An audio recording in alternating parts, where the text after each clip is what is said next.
Hello and welcome to the second episode of the Firelink Conspiracy Lorethrough. In this episode, I will go through both parts of the Undead Burg, and through the Undead Parish. Near the Firelink shrine, hidden beneath the sewer tunnel, is a ring of sacrifice. The ring effectively negates one's death. It takes the consequences of a death upon itself, and breaks in its owner's place. This ring was crafted by Velka's agents, to aid the journeying undead, and its function is emblematic of Velka's nature, and of both her Firelink conspiracy, and her own death. According to the ring's description, she died in a ritual of self-sacrifice, and we can precisely understand what that ritual accomplished. But that's a topic for another episode. It's interesting to note how the ring was quite hidden. Velka's agents wanted to encourage the chosen undead to go out of his way to find secrets. He is akin to the subject of a Pavlovian experiment, paired with a Truman Show adjacent protagonist. This is a recurring theme of the series, in fact. Most of the items you find as the Firelink shrine are artificially placed by those agents as well.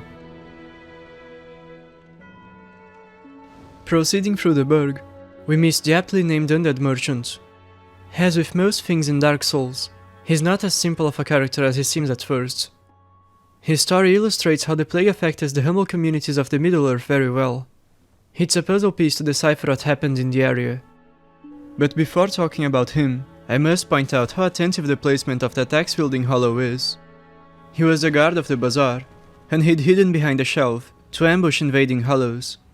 But he ended up a hollow himself. And the boxes that blocked the stairs were put there to prevent hollows from entering. The Undead Merchant behaves exactly how you'd expect a merchant who became undead would. He's greedy, and quite petty. He depends upon the souls he gets from his customers to stave off his hollowness. He's a scavenger. His goods came from dead bodies he looted and abandoned houses he explored. He enthusiastically talks about his little Yulia, whom he warns could bite the player's fingers off. Given the presence of various dogs throughout the lower Burg, and dogs being the animal representative of the meek, it's safe to assume Yulia to have been a pet dog of his, who, like her owner, was cursed.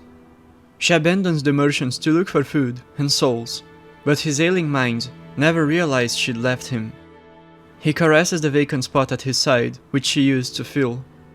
However, what's more interesting is his presumed connection to a parallel NPC, who's also referred to, simply, as Undead Merchant. We find her nearby. She was likely the wife of her male counterpart. We meet her behind bars, within a sewer tunnel. She was trapped by segregationist measures, a desperate attempt to contain the curse as it rapidly advanced through the Burg. Areas in which the effects of the dark sign are observed were put in quarantine. Iron bars were hastily installed to prevent contaminated residents from infecting the others. This created tragic scenarios of families being split apart. Among them, the pair of undead merchants. She has to become not just a scavenger, but a butcher of the dead to sustain her business. Her shop consists of all kinds of human remains, except for the arrows and knives which she looted from corpses, which she doused in Hollow's blood to make poisonous, as well as for the mosses, which grow like fungi on corpses. The red ones grow from bodies not afflicted by the curse, whose blood is not poisonous, and thus they help prevent the bleed ailments.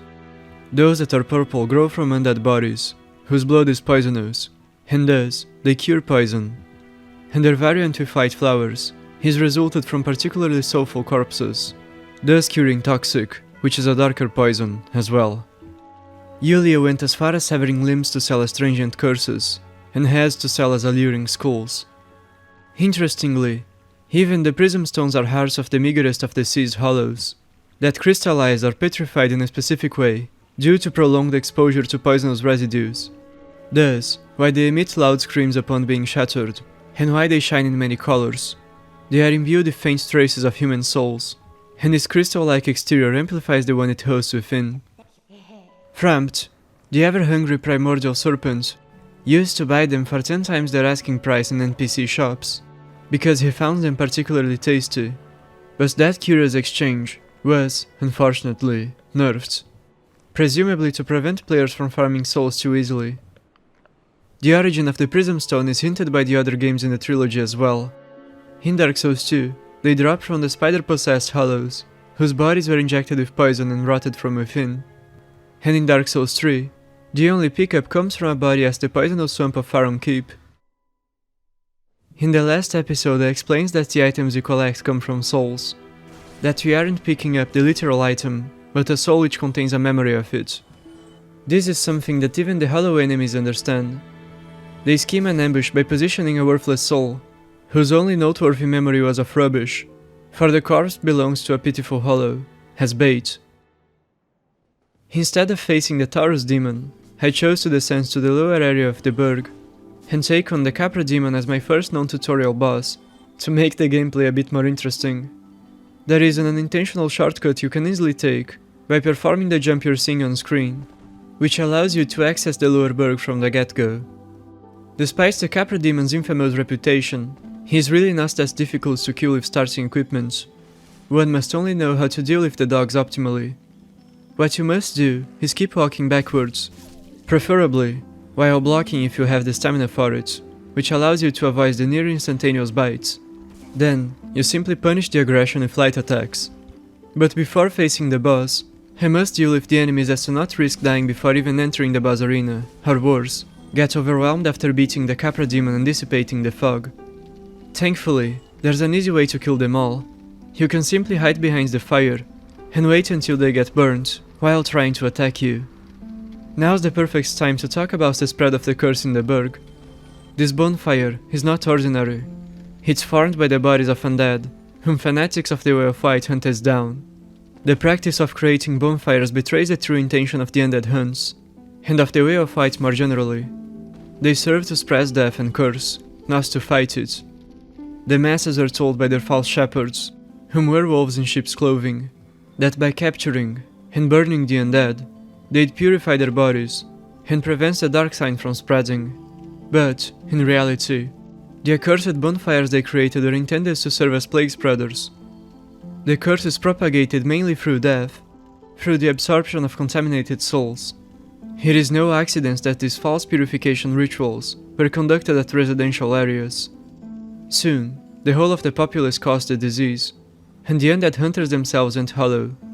It was an endless cycle of human sacrifice to fuel Gwyn's son, to prolong his age of fire, and the paladins of the church responded, directly, to the Grave Lord himself, Nito, whose divine alias was Allfather Lloyd.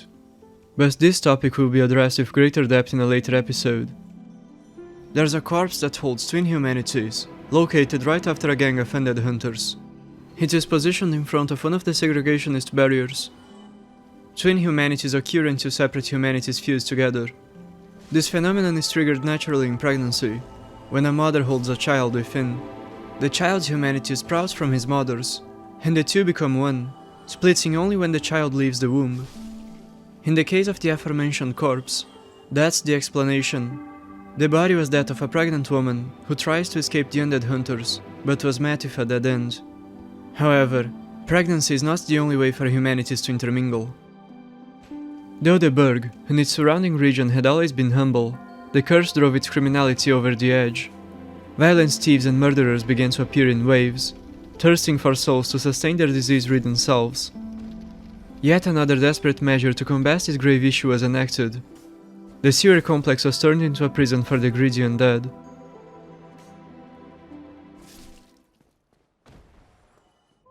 The Capra Demon is an agent of Oolacile deployed to stop the chosen undead, as are all other demons positioned throughout the Middle-earth, including the Asylum and the Stray Demon. He was instructed to gatekeep the depths to prevent the chosen undead from advancing towards the second Bell of Awakening, and ultimately to Oolacile. One interesting detail about him is that there is an explanation for how he controls the dogs.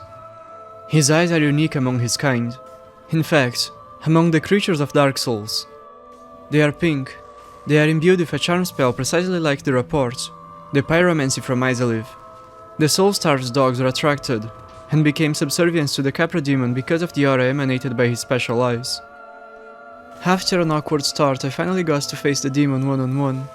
By this point, the trouble is essentially over, as his moveset is very simple and easy to handle. I almost wish I had died to him once, so that I could have gotten the chance to record a smoother fight. As you can see, all you must do is outspace his machete, and roll the jump attack. The only time he might catch you off guard is when you drink an Estus flask, as his programs to jump attack on reaction to punish the healing animation. I got hit once because I was careless with my spellcasting.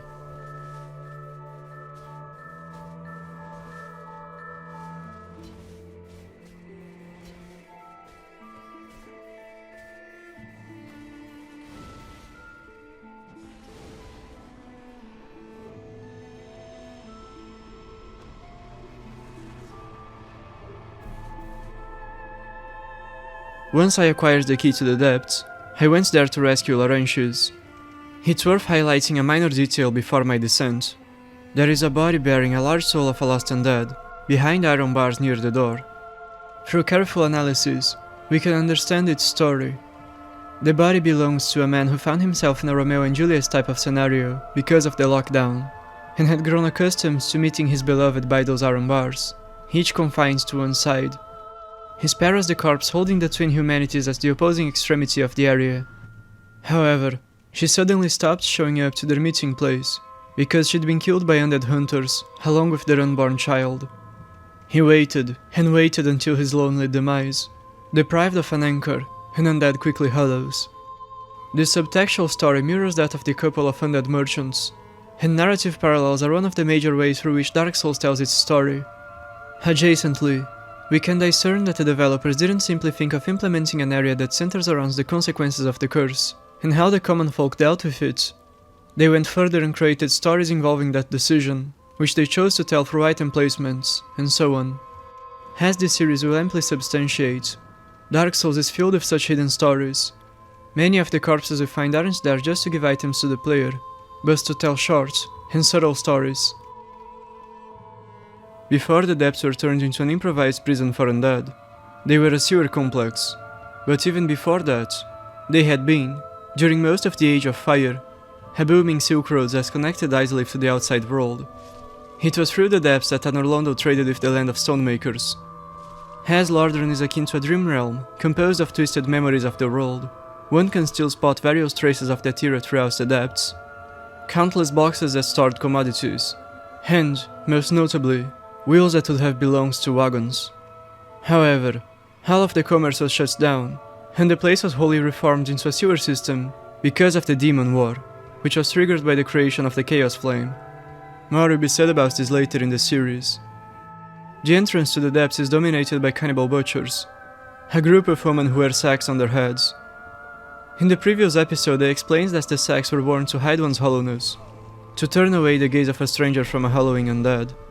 Women in particular tended to wear them, as their very femininity was attacked by the terrible symptoms of the dark sign. Their bodies rotted alive, their skin became like that of a corpse. Their once beautiful faces became awfully disfigured, and their bodies appeared famished, skeleton-like. As these women hollowed, in a twisted, evil, demented act of desperation, they turned to cannibalism. They hoped that in consuming the flesh of their kin, they'd restore the vigor, the youth they'd lost. And to an extent, they were correct. Their skin became smoother, and their frames regained vitality. However, they became addicted, gluttonous, and soon, their flesh acquired a slimy texture, their skin darkened, and turned pale, and their bodies bloated with pus. Cannibalism has such bizarre consequences in the world of Dark Souls. The more one eats his own kin, the more his body bloats, and dissolves into slime. This is a trend that started in Demon Souls with the Adjudicator, and it's explicitly confirmed in dialogue in Dark Souls 3. The esoteric implication of it is that one becomes like the primordial soup of the cosmos, the iridescent, primordial chaos, which is like a denser type of oil, from which the firmament and all things are distilled. An idea that originated in antiquity and was carried through to Christianity and other religions, which From Software amply references in their games. The more one eats, the more one becomes a blob that can only seek to consume and become a whole being, to devour the entire world like an Ouroboros and become a Braxus. The butchers tamed a few undead dogs by feeding them leftovers. It's also worth noting that the large ember which is found in a chest, right beside the butcher, is but a reserve of the excess souls of the men they ate. The smithing embers are but special, condensed souls, some of whom are uniquely textured. In the case of the large ember, it's just a powerful, condensed soul that serves as a good basis for smithing in Dark Souls, which is a practice I'll talk about in a future episode. The positioning of the large umber shows that the butchers are so obsessed with cannibalism that they neglected the most valuable part of man to feast on their flesh, and on flesh alone. Their intent was not simply to avoid hollowing, but primarily to preserve what they perceive to be a youthful look in their deranged state of mind. I intend to create a pyromancer build for this playthrough, which is why I rescued Laurentius so early. My objective is to invest most of the souls I earn in this early game into upgrading my pyromancer glove and buying his, and later Quilena's spells. Fittingly, we find Laurentius, who was about to become the next meal of the cannibal woman, at a storeroom that used to be where food was kept, back when this area was still in operation as the starting point of the commercial pathway, and the place where we first meet a butcher was a canteen for travelers. I finally returned to the upper Undead Burg to fight the Taurus demon.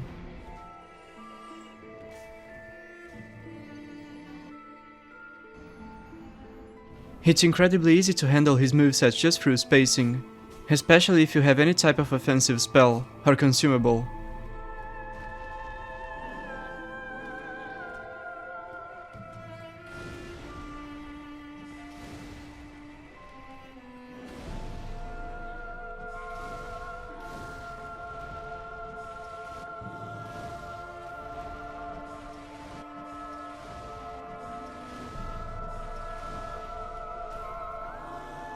To end the encounter, I chose to demonstrate a fairly known, cool event in which the boss gets tired of waiting for the protagonist to plunge attack him, and jumps atop the tower.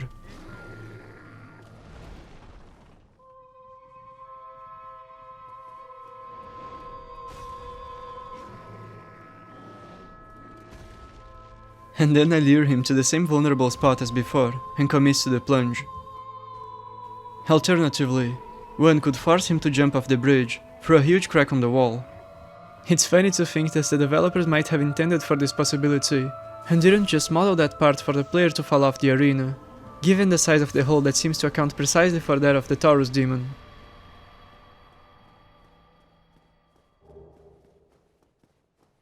After the boss we meet Solaire, one of my favorite characters of any medium. There's so much I want to say about him, but to begin with, there's the fact that he hand-painted that fabulous sun on all his gear, including on his talisman. It's easier to spot it on the concept art. Solaire represents the archetypal pure-hearted fool. His journey can miss two ends, one of which can be equated to true enlightenment, and the other to false enlightenment. He enthusiastically speaks of the sun as a magnificent father. He worships it as an idol, not knowing it is a demiurgic entity, whose nature is the inverse of what it seems. That its everlasting splendor is fueled by the souls of countless fools like him. Solaire is so fanatic that he became undead of his own volition to visit the land of lords and meet Gwyn, the Lord of Light, the living embodiment of the sun. But the supposed god he will meet will be exposed to him as a farce, should he manage to conquer the perils that await him. Indeed, Solaire stands for religious fanaticism, though his character is thoroughly and respectfully explored, going far beyond a vague or simplistic caricature. Solaire is such an earnest, joyful, kind warrior. He organically and intuitively creates the greatest network for undeads to help each other in fulfilling Velka's prophecy. He unknowingly aided not Gwyn and his son, but their very nemesis, to bring forth the night, ending the age of fire, extinguishing the sun at last. Such are the consequences of his foolishness, of blind faith. When faith is deprived of wisdom, it can easily be twisted against its stated purpose. This dualism is expressed in the very figure which serves as a beacon of his covenants, a statue of Flann, Gwyn's firstborn, the god of flame, the age of fire personified. The era Solaire intended not, but helped conclude. To add yet another layer of irony to this equation, a layer that's transcended by far Solaire himself, his deeds were, in reality, done precisely in accordance with the will of Flann, who would, in the distant future, found Lothric, a kingdom of Firelinkers whose central deity is Velka. Yet, regardless of all else, Solaire's heart of gold was like a seed for a fruitful tree of life, from which plenty of fraternal fruits of universal, joyful cooperation grew, and were harvested. The most fascinating thing about him isn't even his quest line and direct appearance in the first game, was the warm legacy he left behind, and how Dark Souls 2 and 3 address it. But that's a subject for further episodes. Solaire hails from Astora, and we are at a corrupted version of Astora as we speak to him. But Lorethrough is so different from the uncorrupted reality from which he originates, he doesn't seem to recognize his own country. This is a pattern that is thoroughly explored in the franchise. Nearly every single NPC that mentions his or her homeland is met with its twisted counterpart in the dream world, which they drifted to as undead, and fails to acknowledge it. And to conclude this section, I must point out that the translation of Solaire's dialogue is not bad at all, unlike what some people think. Time is indeed convoluted in the world of Dark Souls. This description is perfectly apt, just as the term which some think to be better, that being stagnant. Time is both convoluted and stagnant. Each location in Lorethrough is affixed to a specific place in both time and space. The lack of a dynamic night and day cycle is, obviously and absolutely, accounted for. In fact, it's the central element of the narrative of Dark Souls. The Undead Asylum, the game's first area, is located as the cloudy new dawn that was brought forth by the Way of White, and under Londo, which takes place as the game's climax, has the moonlit night that was brought forth by Velka's Firelink conspiracy. However, a linear timeline simultaneously occurs, and that's how, as it advanced, the New World and later Lothric were formed, abiding to it. Those afflicted with the curse are gradually disconnected from that linear timeline as they hollow. I explained the mechanics of time-space in the previous episode in greater depth, so I'll not repeat myself any further. In conclusion, time is certainly convoluted. Lastly, I must say that, specifically, the English dialogue can be understood as definitive. Unlike most item descriptions, the dialogue certainly went through closer inspection, given there is no Japanese dub for any of the Dark Souls games, meaning the English version is the only one. A thing worth noting regarding the Lorethrough is that the footage of my gameplay won't be displayed in chronological order, necessarily. I'll cut some of what isn't relevant to the topics I'm discussing, to use later when discussing different subjects. For instance, I had killed the Black Knight of the Burg before fighting the Taurus demon. Yet I chose to cut that scene from the previous section to talk about it in this one. Now that I'm returning to the Burg to kill the Havel Knight, is the perfect timing for me to explain both what Astora is, and uncover the mystery of the Burg, the conspiracy that took place within it. But before delving into it, I must explain that the Havel Knight locked in the tower is not Havel himself. I'll talk about Havel in depth in a future episode, but what's important to note for now is that there were many men who emulated his style of armor and weaponry, who followed him as his personal squad of knights. That's why the Havel ring was created. Havel was supremely strong, but his men were not, and so couldn't wear his set of armor unless blessed by magic. Havel was much taller than an average person, and we meet him, directly, in Dark Souls 2. He is the throne defender, but I digress. Astora is the name of the broader Middle-earth, of the grander country. It is divided into 4 kingdoms or city-states, and the capital. On one side there's Catarina and Baldur, on the other there's Carim and Oolacile. The capital, New Londo, is located at its center. Overseeing the Middle-earth is Velka, who's responsible for enacting justice, for punishing sin. The dichotomy between the two sides of the Middle-earth is embodied in the 2 tear stone rings, which Velka created, and which symbolize her role as the chief deity of the whole of the territory. Carim means red, scarlet, and the red tear stone ring, which boosts one's attack when close to death, pertains to the red side of Astora, which consists of Carim and Oolacile. The blue side is the opposite. Its ring, which is associated with Catarina, boosts one's defense when close to death. Both the rings' effects, and their condition, are clues as to the nature of the Middle-earth. The man of the red side tends to avoid shields, or any defense at all. Those from Carim prefer agile weapons, and often dual wield. Think of Lautrec and Oswald. And those of Oolacile are spellcasters, sorcerers.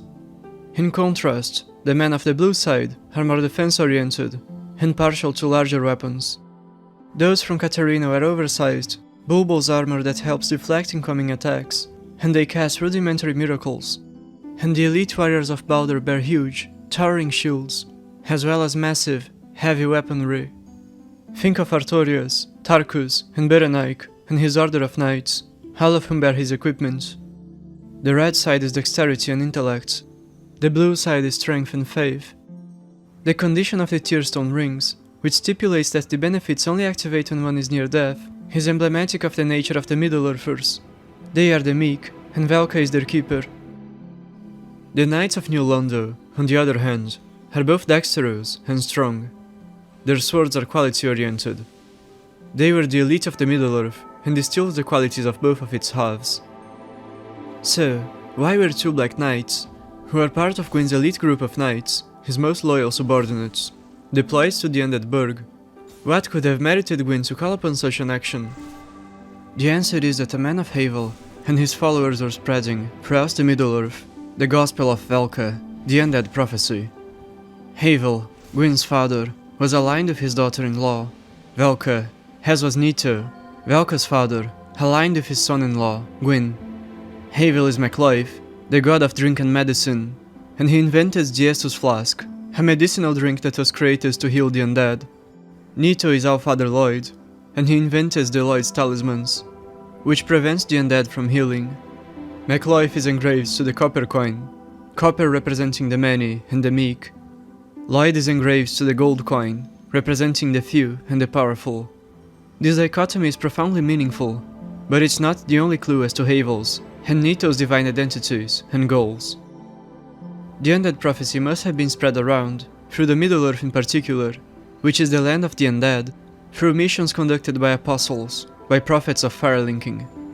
We know, for instance, that Oscar's family, which was from Astora, preserves the gospel through generations, though some of it was obfuscated due to the passing of time and so on.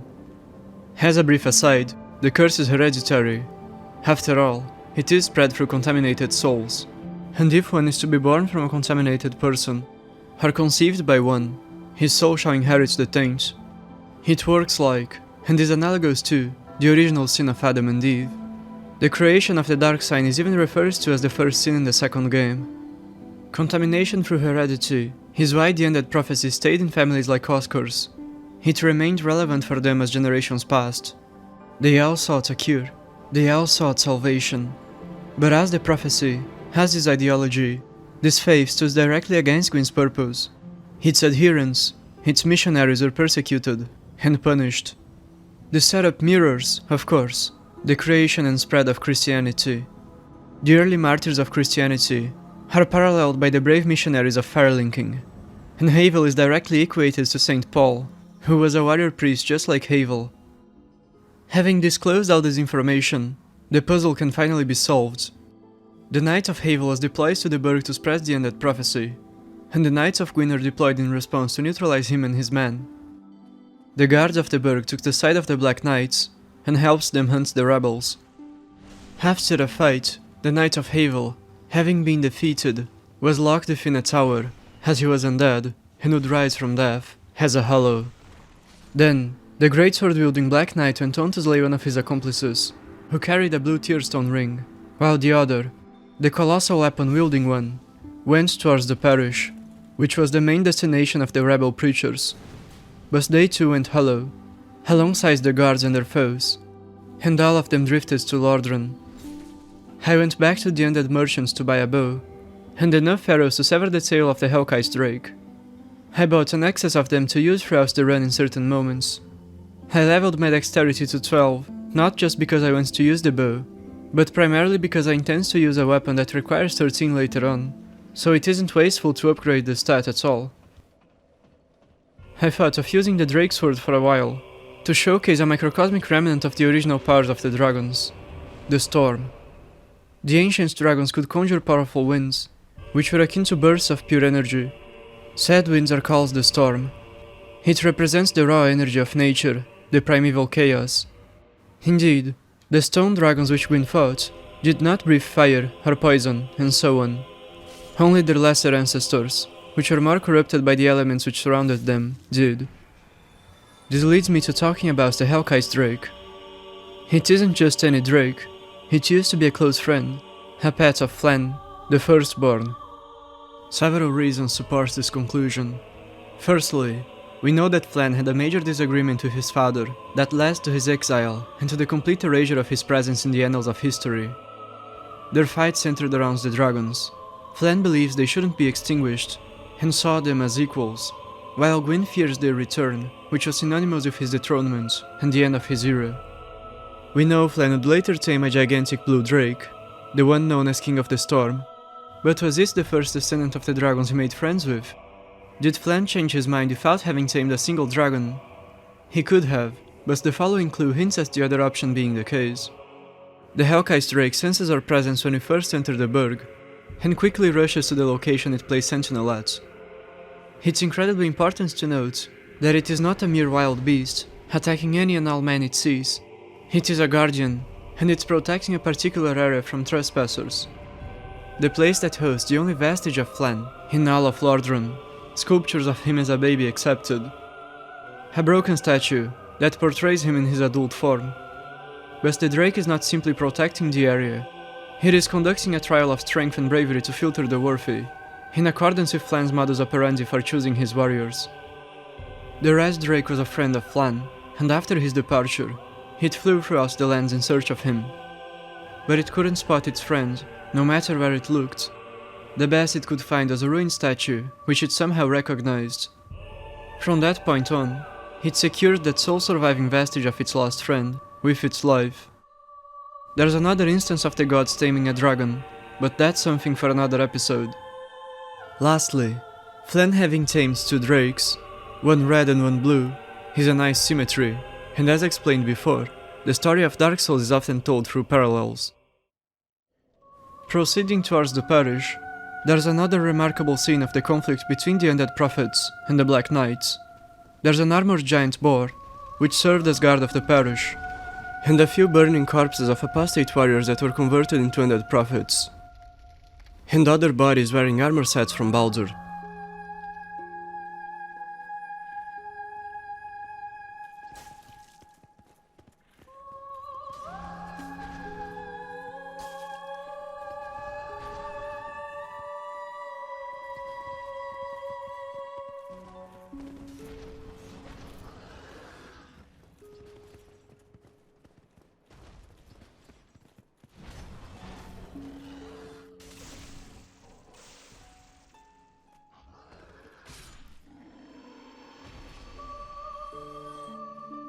As the Parish itself, we encounter more Hollowed Knights of Baldur, and one of Baronaik, which is but the highest ranking order of knights from the same kingdom.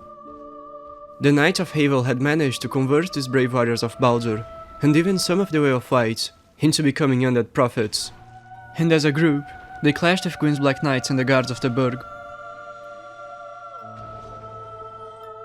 There's one Knight of Baldur who went hollow and backstabbed his comrade, whose body contains the Knight Shield, a tragic, ironic item placement.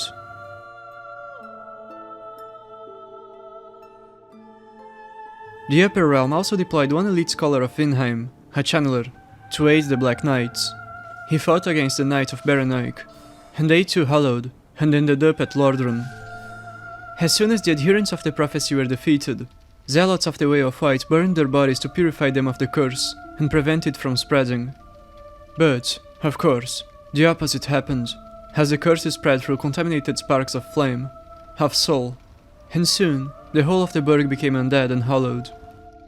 The presence of the key that connects the Upper Burg to the Lower Burg at the scene spins the situation around. The so-called Agents of the Dark, the adherents of the prophecy, came from the Lower Burg and traveled upwards through the area, aiming to reach the Parish, to conquer it, and subvert the Way of Light's preachings. The accursed bonfires present at the Lower Burg were also made from men who diced the civilian militia that hunted the Agents of the Dark mercilessly. The whole ordeal serves to accelerate the dissemination of the Black Plague. It was a victory for Gwyn, in the short term, but in the long term, it was Velka who cemented herself as a true winner.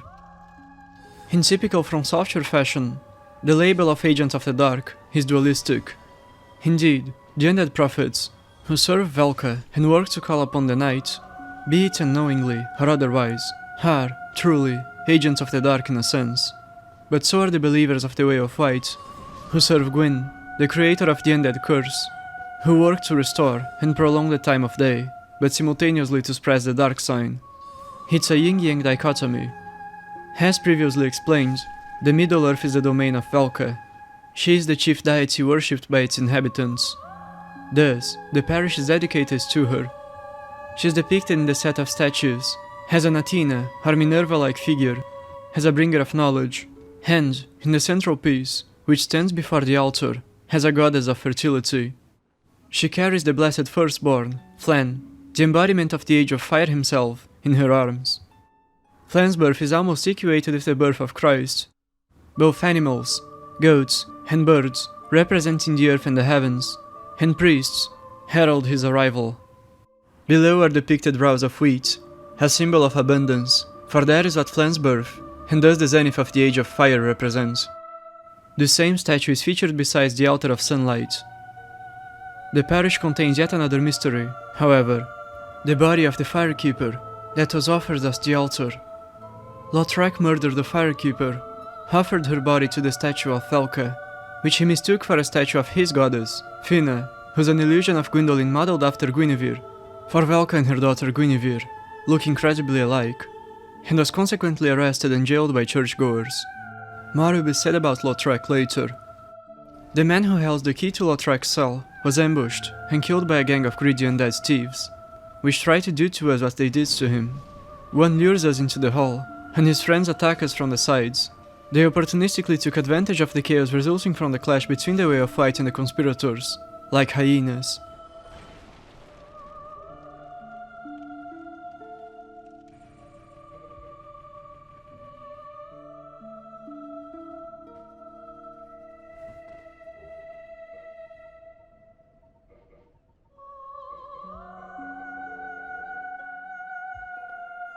Atop the parish is the first Bell of Awakening.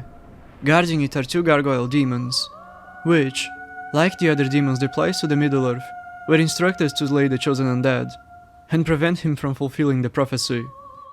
These two, however, are peculiar. They were created specifically to emulate the lifeless statues of the parish, so they'd be perfectly camouflaged among them, and only activate upon sensing the presence of their target, like sleeper agents. This shows the degree of sophistication of the strategies employed by Izalith after the birth of the Bed of Chaos.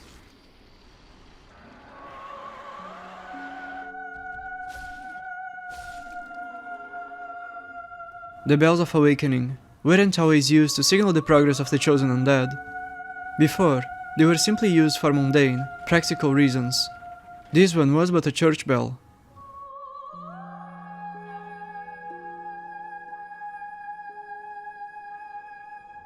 Once the chosen undead rings the upper Bell of Awakening, Oswald, an agent of Velka, one who used to respond to her directly, as a shadow operative of her task force, who was charged both with taking note of sins and meting out punishment, appears seemingly out of thin air. This moment betrays, once more, the simulacrum-like nature of the journey of the chosen undead. He is but a pawn, being overseen and guided by higher agents. Each and every significant step of his quest was engineered by them, and that includes the two possible endings to the game. And this is the end of the second episode of the Firelink Conspiracy Lorethrough. Thank you so much for watching.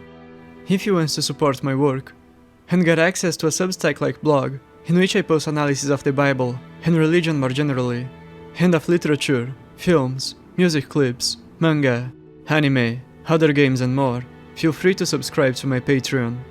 By subscribing to it or by becoming a member of the channel, you also get access to an exclusive Discord server, in which you can talk to me directly. Again, thank you for watching, and I hope you have enjoyed the video.